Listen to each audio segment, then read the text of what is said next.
Friends, मैं हूं आपके सामने गौरव मिगलानी।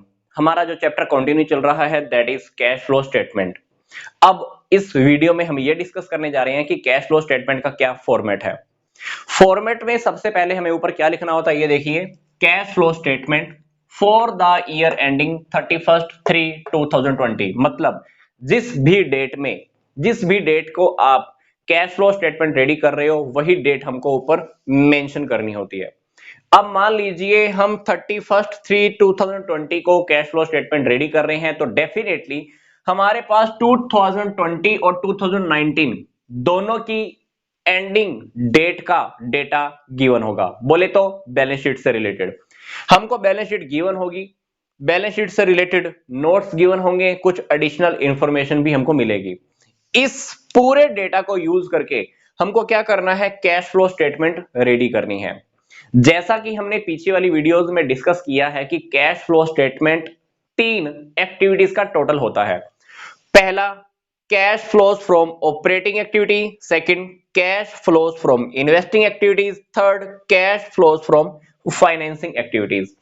जब आप इन तीनों एक्टिविटीज को टोटल कर देते हो, मतलब activity number A, B and C, जब आप तीनों एक्टिविटीज को टोटल कर देते हो तो हमें यह पता चल जाता है कि कैश एंड कैश इक्विवेलेंट में हमें कितना इंक्रीज हुआ है, कितना डिक्रीज हुआ है। यहां पर एक छोटा सा एग्जांपल देखिए। बैलेंस शीट के अंदर मान लो आपके पास कैश एंड कैश इक्विवेलेंट की आइटम गिवन है। 2019 को जब हमने बैलेंस शीट बनाई थी, मान लो 31/3/2019, 31/3/2020, दोनों ईयर्स में हमने बैलेंस शीट बनाई। इस डेट पे हमने जब बैलेंस शीट बनाई तो हमारे पास कैश एंड कैश इक्विवेलेंट मान लो हमारे पास 15 लाख था।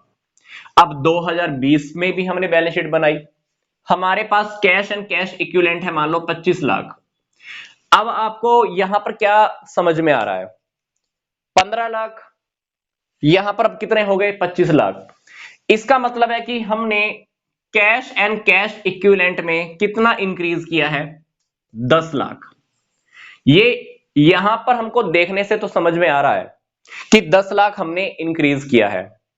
अब जब हम कैश फ्लो स्टेटमेंट रेडी करेंगे, ये जो 10 लाख आंसर हमारे पास आ रहा है, ये जो 10 लाख रुपए यहां पे डिफरेंस हमें दिखाई दे रहा है, यही 10 लाख रुपए हमारे पास तब आएगा जब हम ए, बी और सी तीनों को टोटल कर देंगे।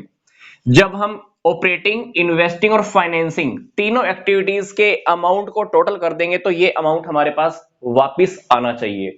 जो हम यहां पर डिफरेंस देख पा रहे थे वही आंसर हमको इन तीनों एक्टिविटीज के टोटल से प्रोवाइड होना चाहिए। अगर आपको ये आंसर प्रोवाइड हो जाता है तो इसका मतलब है कि आपने कैश फ्लो स्टेटमेंट सही रेडी की है। बस आपको लास्ट में एक दो छोटे छोटे स्टेप और करने होते हैं। क्या करने होते हैं, ध्यान से देखिए। आपने इन तीनों एक्टिविटीज के टोटल को देखा, कितना आया, 10 लाख, जो आपको यहां पर दिखाई भी दे रहा था।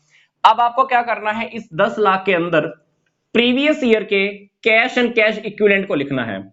10 लाख के अंदर आपने क्या किया, 15 लाख को ऐड कर दिया और हमारे पास आंसर क्या आ गया, 25 लाख। मतलब ये तो हुआ कि आपने ड्यूरिंग द ईयर कैश या कैश इक्विवेलेंट जनरेट किया। ये आपका हुआ प्रीवियस ईयर का, ये आपका अब इस ईयर के लास्ट में हमारे पास है। दोनों का डिफरेंस 10 लाख, 10 लाख के अंदर मैंने 15 लाख प्रीवियस ईयर का ऐड कर दिया। देन हमारे पास इस साल के लास्ट में जो कैश एंड कैश इक्विवेलेंट है वो मुझे प्रोवाइड हो जाता है। यहां पर मैंने लिख भी रखा है कि जब मैं ए बी सी को टोटल करता हूं, यहां लिख दिया, फिर मैंने इसके अंदर क्या किया, cash and cash equivalent beginning of the year, then cash and cash equivalent at the end of the year. ठीक है, तो यहां पर आपने ये लिखा और हमारे पास आंसर वापस का वापस वेरीफाई भी हो गया। कैसे, देखने से जो हमें लग रहा था कि हमने कैश एंड कैश इक्विवेलेंट में 10 लाख रुपए का इंक्रीज किया है, वही आंसर आपको यहां से मिलने वाला है। इसके अंदर आप 15 लाख को ऐड कर दीजिए, अपने आप वापस क्या बन जाएगा, 25 लाख बन जाएगा। तो आपने इन्हीं फिगर्स की हेल्प से क्या करनी होती है, कैश फ्लो स्टेटमेंट को लास्ट में वेरीफाई करना होता है। अब बात आती है कि कैश फ्लो स्टेटमेंट के अंदर हमको तीनों एक्टिविटीज को कैसे रिप्रेजेंट करना है। सबसे इंपॉर्टेंट बात, रियलिटी में इन्वेस्टिंग एक्टिविटीज और फाइनेंसिंग एक्टिविटीज बहुत बहुत बहुत ज्यादा सिंपल है, पर हमको समझना क्या है, ऑपरेटिंग एक्टिविटीज को बहुत डिटेल में समझना पड़ेगा। तो ऑपरेटिंग एक्टिविटीज के अंदर हमको क्या करना होता है, सबसे पहले लिखना होता है point number A, cash flows from operating activities. तो सबसे पहले हम यहां पे क्या लिखते होते हैं, नेट प्रॉफिट बिफोर टैक्स, आपने मान लो यहां लिख दिया। देन इसके अंदर हमको कुछ एडजस्टमेंट करनी होती है, कुछ आइटम्स ऐसी होती हैं जो हमें यहां पर प्लस करनी है, कुछ आइटम्स ऐसी हैं जो हमको यहां पर माइनस करनी होती हैं। ये सारी बातें आपको अभी एक छोटी सी फोटो में आने वाली हैं, आपके सामने एक पिक्चर डिस्प्ले होगी, वहां पर आप डिटेल में स्टडी कर पाएंगे, पर फटाफट से एक बार हम फॉर्मेट को देख लेते हैं। तो यहां पर मैंने सेकंड नंबर पे क्या किया, कुछ एडजस्टमेंट कर दी, कुछ आइटम आपको प्लस करनी है, कुछ माइनस करनी है। जब आप प्लस माइनस कर देते हो तो यहां पर जो ये वाली जो आइटम जनरेट हुई, इसको हम क्या नेम देंगे, operating profit before working capital changes. Then इस आइटम के अंदर हमको करंट एसेट्स और करंट लायबिलिटी से रिलेटेड कुछ आइटम्स को प्लस या माइनस करना होता है, कर दिया। यहां पर हमको क्या लिखना है, फिर cash generated from operating activities, then हमको इसमें से इनकम टैक्स को लेस करना होता है, जो आपने tax in the during the year पे किया है वो आपको माइनस करना होता है। जब आप सारी प्लस माइनस कर देते हो तो यहां पे आपके पास क्या आ गया, net cash from operating activities या net cash used in operating activities. तो यहां पर आपका एग्जैक्ट टोटल आ जाएगा, ऑपरेटिंग एक्टिविटीज की वजह से आपका कितना कैश जनरेट हुआ या कितना कैश आपका यूज हुआ, आप यहां पे लिख दीजिए। देन हम चलेंगे सेकंड पॉइंट पे, क्या लिखेंगे, cash flows from investing activities. इसके अंदर हमको कुछ आइटम्स ऐड करनी है, कुछ आइटम आपको माइनस करनी है, बहुत सिंपल है ये। देन ऐड और लेस करने के बाद हमको क्या करना है, बस लिख देना है net cash from investing activities या net cash used in investing activities. ये आ गई आपके पास सेकंड आइटम। देन हमको लिखनी होती है थर्ड आइटम, क्या है ये, cash flows from financing activities. इसके अंदर भी कुछ आइटम आपको प्लस करनी होती है, कुछ आइटम्स आपको माइनस करनी होती है।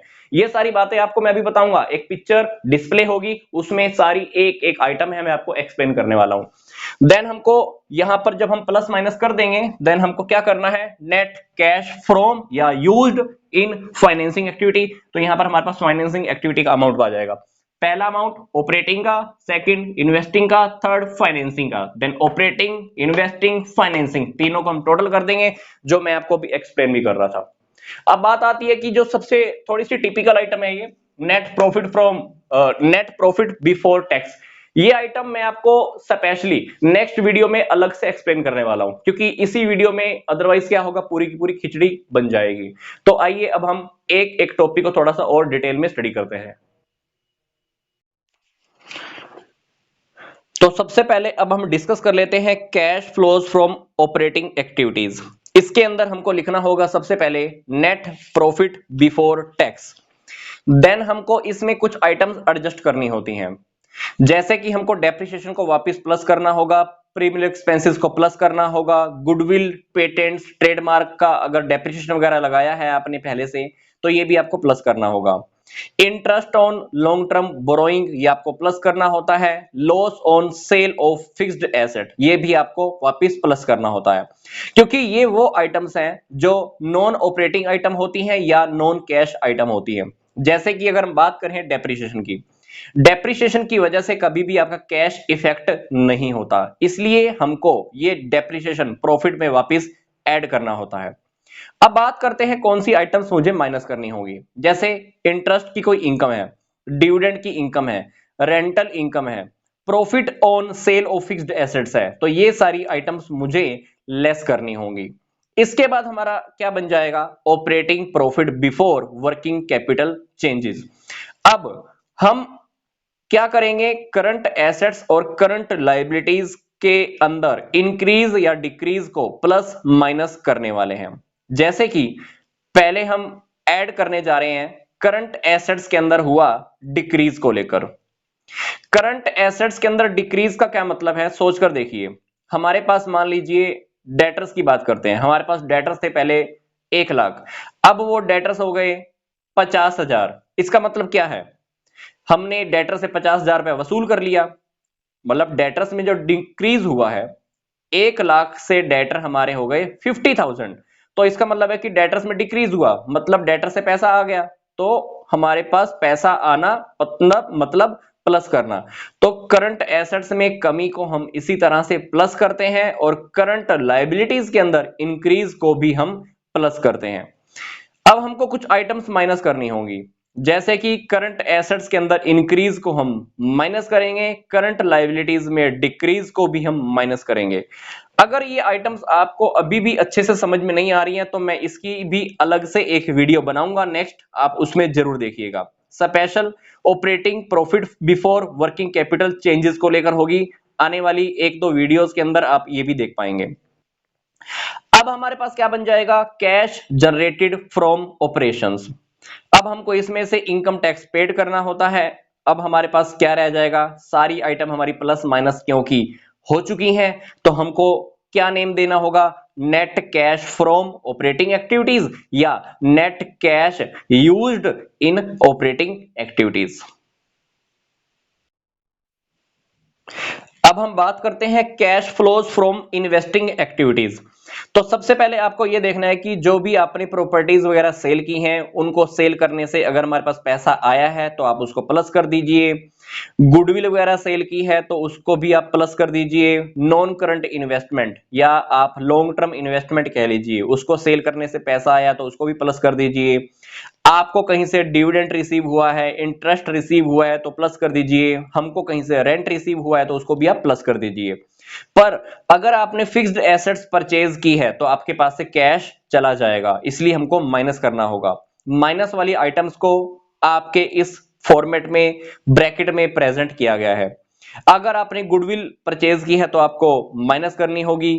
इन्वेस्टमेंट अगर आपने परचेज की है जो लॉन्ग टर्म वाली है तो ये आइटम भी आपको माइनस करनी होगी। अब सारी प्लस माइनस क्योंकि हो चुके हैं तो हमको इसे क्या नेम देना होगा, नेट कैश फ्रॉम या net cash used in investing activities.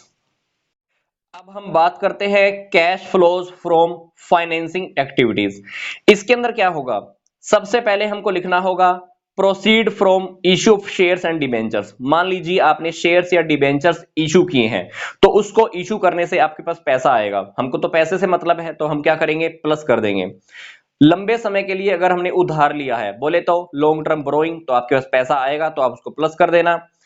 अब अगर आपका बैंक ओवरड्राफ्ट या कैश क्रेडिट इंक्रीज हो जाता है तो आपको उसे प्लस करना होगा, पर इसका अगर अपोजिट होता है तो आपको माइनस करना होगा। अगर आप फाइनल डिविडेंड पे करते हो, इंटीरियम डिविडेंड पे करते हो, लॉन्ग टर्म बोरोइंग के ऊपर इंटरेस्ट पे करते हो तो ये सारी आइटम सारी आपको माइनस करनी होगी। लोन आप पेमेंट कर देते हो, मान लो आपने कहीं से लोन लिया हुआ था, लोन आप वापस कर देते हो तो ये भी आपको माइनस करना होगा। डिबेंचर्स होल्डर का पैसा आप रिडीम कर देते हो, मतलब रिडेम्पशन ऑफ डिबेंचर्स, मतलब जिनसे आपने डिबेंचर्स के थ्रू पैसा लिया हुआ था अगर आप उनको पैसा वापस कर रहे हो तो ये भी आपको माइनस करना होता है। तो यहां पर फाइनेंसिंग एक्टिविटीज का भी आपके पास टोटल आ जाएगा, जिसको हम क्या नेम देंगे, net cash from financing activities. तो अब तक हमने ऑपरेटिंग एक्टिविटीज भी डिस्कस कर ली है, इन्वेस्टिंग एक्टिविटीज भी डिस्कस कर ली है और फाइनेंसिंग एक्टिविटीज भी डिस्कस कर ली है। अब हम इसका एक कंप्लीट फॉर्मेट फिर से देख लेते हैं। तो आपके पास अब तक नेट कैश फ्रॉम या यूज्ड ऑपरेटिंग एक्टिविटी का टोटल आ चुका है, इन्वेस्टिंग एक्टिविटीज का भी आ चुका है, फाइनेंसिंग एक्टिविटीज का भी आ चुका है। आप इन तीनों एक्टिविटीज को मतलब ए बी सी तीनों को टोटल कर दीजिए, इसमें ऐड कर दीजिए cash and cash equivalent in the beginning of the year. आपके पास आंसर आ जाएगा cash and cash equivalent at the end of the year. ये लास्ट में जो टोटलिंग वाला एग्जांपल मैंने आपको स्टार्टिंग में भी दिया है, जब मैं आपको 15 लाख और 25 लाख वाला एग्जांपल दे रहा था जिसमें हम डिफरेंस को देख पा रहे थे, 10 लाख का डिफरेंस है, वही बात इन्होंने लास्ट में आकर यहां पर समझाई है। ये वाला टॉपिक और operating profit before working capital changes, ये टॉपिक मैं बहुत अच्छे से आने वाली वीडियोस में बहुत जल्दी समझाने वाला हूं। प्लस मैं आपको फिर से बोल रहा हूं, इन्वेस्टिंग एक्टिविटीज के अंदर क्या क्या हमको ऐड करना होता है, क्या माइनस करना होता है, इसी तरह से फाइनेंसिंग एक्टिविटीज के अंदर क्या ऐड होता है, क्या माइनस होता है, ये मैंने आपको पीछे वाली वीडियो में भी एक्सप्लेन किया है। तो वीडियो नंबर 7 और वीडियो नंबर 8 भी आप देख सकते हो। उसके बिहाफ पर आपको ये कैश फ्लो स्टेटमेंट का फॉर्मेट समझना, एक्टिविटीज में क्या ऐड होता है, क्या माइनस होता है, ये सब समझना आपके लिए और भी ज्यादा आसान हो जाएगा। तो मिलूंगा मैं आपको नेक्स्ट वीडियो में इन दोनों टॉपिक को मैं अब एक्सप्लेन करूंगा। तो यहां तक का वीडियो देखने के लिए आपका धन्यवाद।